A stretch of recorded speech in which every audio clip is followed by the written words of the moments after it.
Hello everyone, this is Carl Shivlet from Infragistics, and in this short video I'm going to give you a little bit of a deep dive into the brush and outlines gallery items.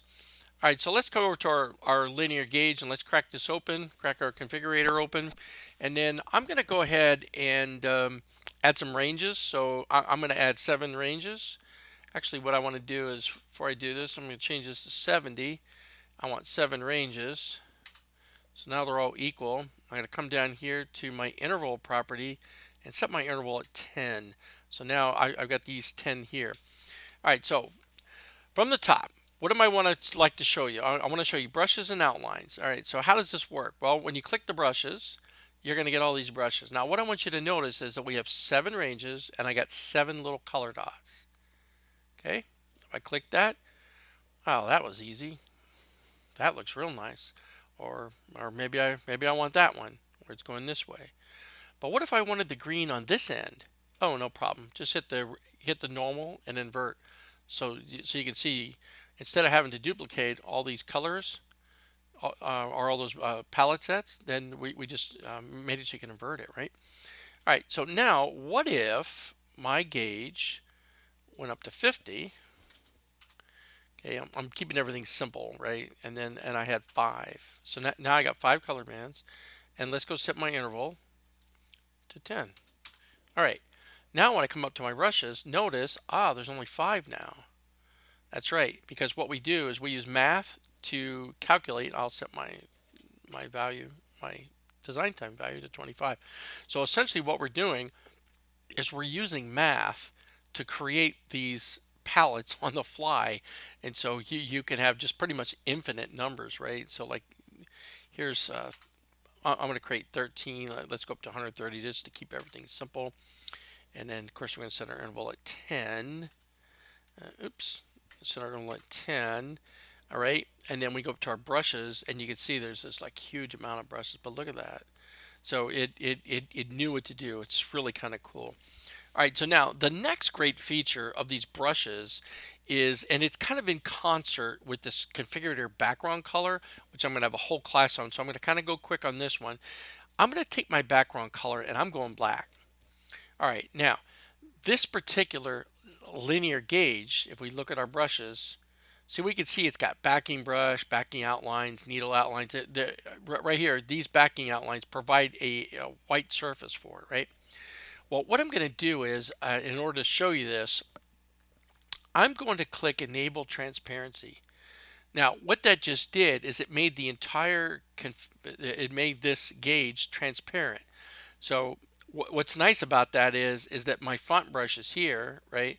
So I can come over here and just make it white, and then presto, 1 second, I just turned this thing into a black background thing. But here's the point.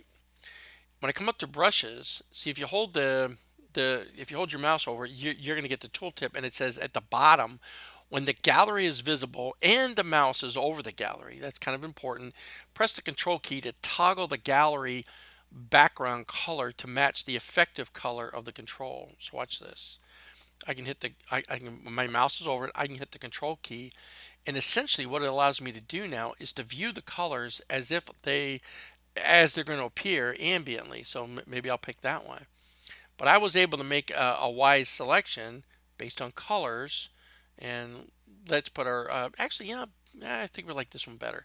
So now we could see here that feature of really, and it works really good with the outlines too, right? So they're all the same. And it allows you to pick a brush based on the ambient color. And like I said, I'll have a whole class on that. So let's put this back to no color. And I better get over here and sort out my font brush, right? Let's just make it a little darker like that. Okay, so that's pretty interesting. So over here where we have brushes, and then you can see that the background color doesn't need to change because it's already transparent. All right, so that's how these brushes work and how the outlines work. All right, now when it comes to the pie chart, it has a set number of colors within the palette. So it's but all the other brushes and outlines, it's dynamic based on need, and that's how we did it. So here, let me show you something real cool. are real quick. So I'm going to create 5, and let's create 50. I want to make sure that you know that you can do what I'm about to show you. So I'm just going to hit save here, Control K, Control D. Believe it or not, you could set anything you want in these. You're allowed to do that. So you could actually come over here, and we have 5, right? So you could change these to green, blue, red. And now if we open up the configurator, provided I didn't put some bogus data, then you can see green, blue, red, right? That's pretty cool. So we have a type converter that handles that. So you could key it in if you wanted, or you can come up here and you could pick from your palette and be, you know, it's real easy to use, right? So these are very, very powerful, great features. Again, so remember, you can do you can do the reversal thing where you can switch back and forth. It's just endless possibilities with these control configurators, and this. The way the brushes are created is unique to probably any application in the world, actually, because no other application does this, where it dynamically creates the palettes for you on the fly. Now, what I want you to notice, that these palettes here are like your solids. These are all percentage ones, right? So it there's the full color. It's